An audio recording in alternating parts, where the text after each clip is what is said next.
Kalau kita melihat kepada kes harian COVID-19 bagi beberapa negara yang kita mengambil sebagai benchmark, banyak negara masih lagi melalui gelombang Omicron yang agak ketara. Kalau kita melihat di negara-negara seperti Singapura, Korea Selatan, UK, malah Australia, Jepun dan juga di Thailand, kita melihat kes Omicron masih lagi meningkat.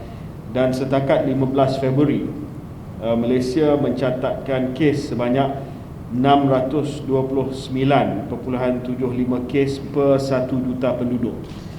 Perbandingannya, contoh dengan Singapura, lagi tinggi daripada kita, 2078.76 kes per 1 juta penduduk. Korea Selatan 1173.96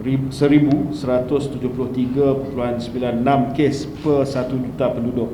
Ini adalah perbandingan yang diberi untuk menunjukkan bahawa Malaysia bukanlah satu-satu negara yang sedang mengalami gelombang Omicron. Malah gelombang ini kita melihat di banyak negara.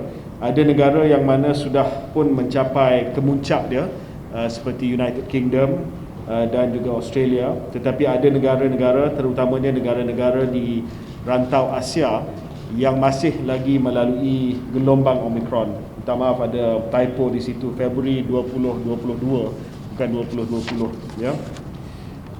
Trend peningkatan kes COVID-19 baru melebihi angka 10,000 sehari dicatatkan bermula daripada 6 Februari sebanyak 10,089 kes. Maksudnya kita sudah lebih daripada 10 hari berada di dalam gelombang Omicron yang agak ketara.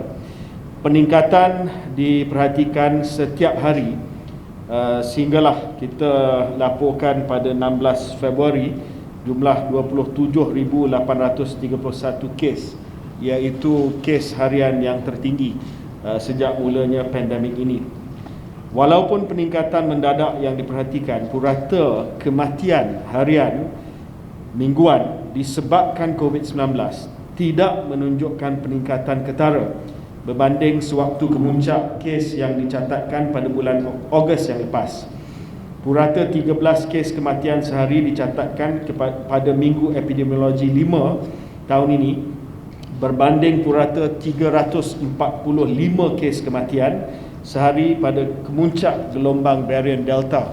Dan ini menunjukkan bahawa dari segi kes-kes kematian, walaupun kes harian meningkat, tetapi ada pemisahan antara kesan kepada kematian dan juga kesan kepada kemasukan kritikal di hospital dengan kes harian. Kalau dulu kes harian meningkat, maka kematian dan juga kemasukan kritikal ke hospital juga akan meningkat pada kadar yang sama.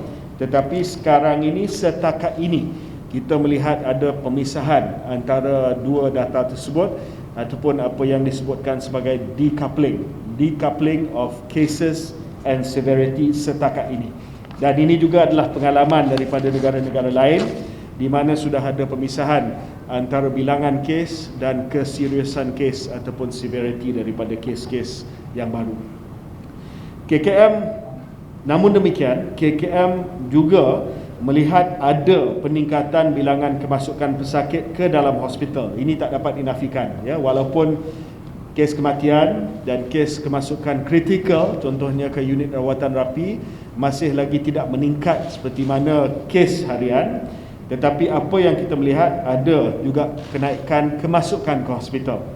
Dalam tempoh 7 hari, kita menyaksikan peningkatan bilangan kes sebanyak 109%. Peningkatan kes harian 109%.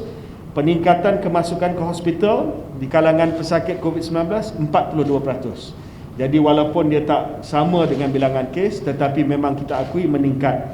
Cuma saya ingin memaklumkan kepada orang ramai bahawa daripada kes-kes yang kita masukkan ke hospital sekarang, terdapat juga kes kategori 1 dan 2, iaitu kes-kes yang tidak serius yang dimasukkan ke hospital sebagai langkah preemptif bagi tujuan pemantauan, bagi mencegah risiko jangkitan menjadi lebih teruk. Dan ini kita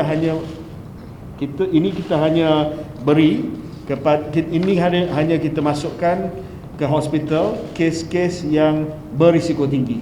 Contohnya mereka ada komorbiditi yang serius, contohnya mereka berusia 60 tahun ke atas dan uzur. Kita akan buat keputusan untuk masukkan mereka ke dalam hospital walaupun kategori 1 dan 2, dan kita akan tunjuk angka yang kita masukkan bagi langkah preemptif tersebut.